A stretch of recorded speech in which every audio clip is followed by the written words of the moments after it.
Liebe Frau Müller, ich schreibe Ihnen BZGL unserer Besprechung gestern, BZW des Protokolls dazu.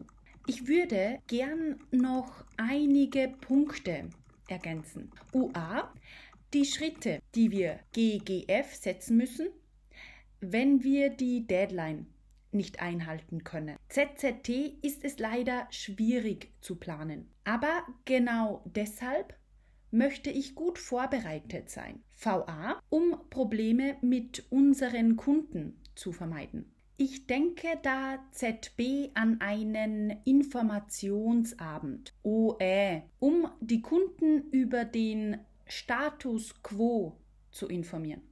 Was halten Sie davon? Ich freue mich auf Ihre Rückmeldung. MFG Maria Mustermann.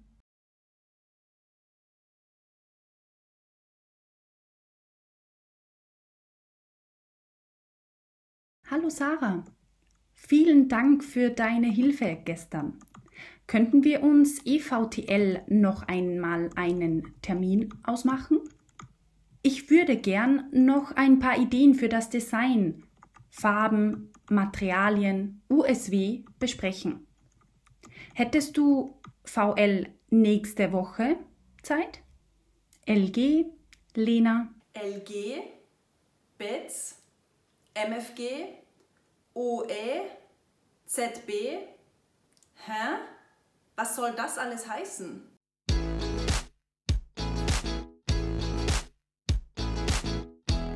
Herzlich willkommen zu einem neuen Video. Heute geht es um Abkürzungen in E-Mails. Habt ihr unsere eingangs gezeigten E-Mail-Texte verstanden?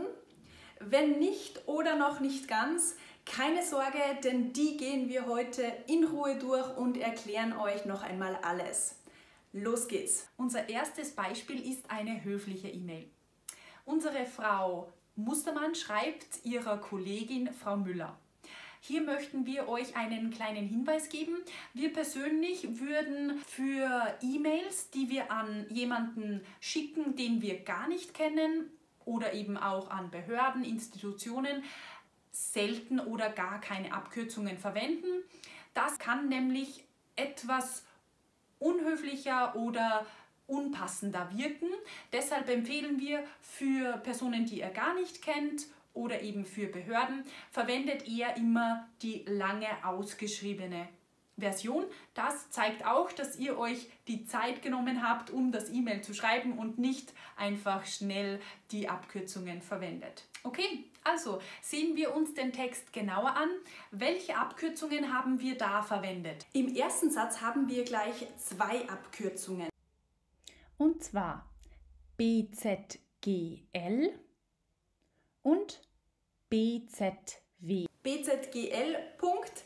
Diese Abkürzung steht für bezüglich und bedeutet in Bezug auf oder wegen. Also in unserem Beispiel schreibt Frau Mustermann wegen der gestrigen Besprechung. Übrigens, laut Duden kürzt man bezüglich mit BEZ, Punkt, ab.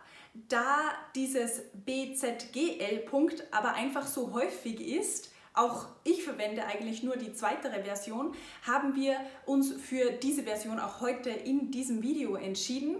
Außerdem verwenden manche Firmen BEZ als Abkürzung für bezahlt. Also einfach aufpassen und immer auf den Kontext schauen, was mit dieser Abkürzung genau gemeint ist. BZW, Punkt, das steht für beziehungsweise und heißt so viel wie oder, anders gesagt, besser gesagt, das heißt, genauer gesagt. Frau Mustermann spricht also von der gestrigen Besprechung oder besser gesagt von dem Protokoll der gestrigen Besprechung. Im zweiten Satz finden wir zwei Abkürzungen. UA steht für unter anderem und weist darauf hin, dass es neben den genannten Punkten auch noch andere Beispiele oder Punkte gibt, die der Verfasser des Textes aber nicht näher erwähnt. In unserem Beispiel möchte Frau Mustermann noch weitere Punkte zum Protokoll hinzufügen. Neben anderen Punkten, die sie aber nicht genauer erwähnt, sagt sie, dass sie zusätzliche Schritte zum Protokoll hinzufügen möchte. Und die zweite Abkürzung, die wir in diesem Satz finden, ist gegebenenfalls. Das bedeutet für den Fall, dass etwas eintreten sollte, wenn etwas geschieht. In unserem Beispiel heißt das, wenn die Deadline nicht eingehalten werden kann, dann muss Frau Mustermann weitere Schritte setzen, dann muss sie aktiv werden. Dieses gegebenenfalls kann man auch weglassen, aber es unterstreicht eben den Fakt, dass nur wenn etwas nicht so ist, wie man es eben geplant hat, also nur für den Fall, dass etwas eintritt oder eben nicht eintritt, dann gilt dieses Gesagte. ZZT-Punkt. ZZT-Punkt steht für zur Zeit. Zur Zeit ist ein temporales Adverb und bedeutet jetzt, gerade im Augenblick, eben zur jetzigen Zeit, zum jetzigen Zeitpunkt. Achtung, nicht verwechseln mit zur Zeit, also in zwei getrennten Wörtern. Diesen Ausdruck verwenden wir, wenn wir uns auf eine gewisse Zeitspanne oder eine Ära in der Vergangenheit beziehen. Zum Beispiel zur Zeit Bismarcks oder zur Zeit der Römer. Wie ihr auch jetzt gerade gehört habt, verwenden wir danach den Genitiv. V.A.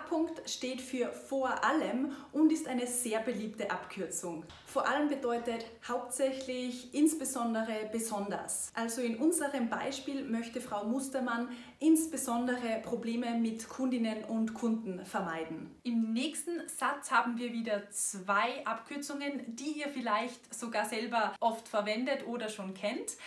Die erste ist ZB, also zum Beispiel. Das ist eine sehr häufig verwendete und sehr typische Abkürzung. Ihr werdet zum Beispiel sicher in verschiedenen Schreibweisen finden, zum Beispiel klein geschrieben oder alles zusammengeschrieben. Wir stimmen da mit dem Vorschlag vom Duden überein und schreiben das eben so. Die zweite Abkürzung, die wir im Satz finden, ist OÄ. Das steht für oder ähnliches. Oder ähnliches wird vielleicht nicht ganz so häufig verwendet. Es ist aber eine gute Alternative zu zum Beispiel, denn auch mit oder ähnliches könnt ihr ein Beispiel nennen, aber gleichzeitig darauf hinweisen, dass es eben nicht genau euer Vorschlag sein muss, sondern eben auch etwas anderes, etwas Ähnliches sein kann. In unserem Beispiel möchte eben Frau Mustermann einen Informationsabend machen, beziehungsweise ist das ihre Idee, sie schlägt einen Informationsabend vor, weist aber mit der Abkürzung oder Ähnliches darauf hin, dass sie auch offen für andere Vorschläge ist. MFG, das kennt ihr sicher oder habt ihr schon einmal gesehen. MFG steht für mit freundlichen Grüßen und ist eine ganz, ganz typische Grußformel, die wir eben beim Verabschieden in E-Mails verwenden. Wenn euch aber auch andere Grußformeln interessieren, die ihr verwenden könnt, um euch in E-Mails zu verabschieden, dann schaut euch gern unser Video dazu an. Okay, das waren schon einmal viele Abkürzungen in unserem ersten Video. Schauen wir uns jetzt noch ein zweites Beispiel an. Eine informelle E-Mail an eine Kollegin, mit der Lena per Du ist. In diesem zweiten Beispiel haben wir 3 Abkürzungen, die wir euch zeigen möchten, und zwar EVTL, VL und LG. Ihr seht hier aber auch noch eine andere Abkürzung, die kennt ihr bestimmt. Das ist USW. Und USW bedeutet und so weiter und ist ein Synonym für etc. Wir verwenden das sehr häufig bei Aufzählungen, also wie wir hier sehen, Lena zählt Beispiele auf, Farben, Materialien und so weiter etc. EVLT. Ist die Abkürzung für eventuell und heißt so viel wie unter Umständen möglicherweise. Auch hier kann es sein, dass ihr unterschiedliche Schreibweisen findet. Manche kürzen das nämlich nur mit EV. ab. Wir berufen uns hier wieder auf den Duden, der die Schreibweise EVLT. vorschlägt. Auch für unsere nächste Abkürzung gibt es mehrere Schreibweisen. Wir sehen Formen wie VL. VLL. VLT. oder VLLT. Wir persönlich verwenden meistens VL. Aber was heißt das jetzt genau? VL. Steht für vielleicht. LG ist auch eine typische Grußformel, die wir sehr, sehr häufig verwenden und sie bedeutet liebe Grüße. Oft lesen wir auch VG, das bedeutet dann viele Grüße. Auch wiederum andere Personen schreiben sehr häufig herzliche Grüße. Das wird aber dann meistens ausgeschrieben. LG, auch diese Grußformel erklären wir euch noch einmal genauer in unserem Video zu Verabschiedungen in E-Mails.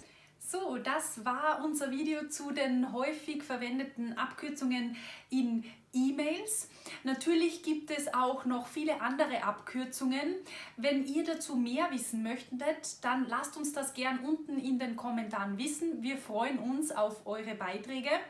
Und lasst uns auch gern wissen, welche Abkürzungen ihr eigentlich so verwendet.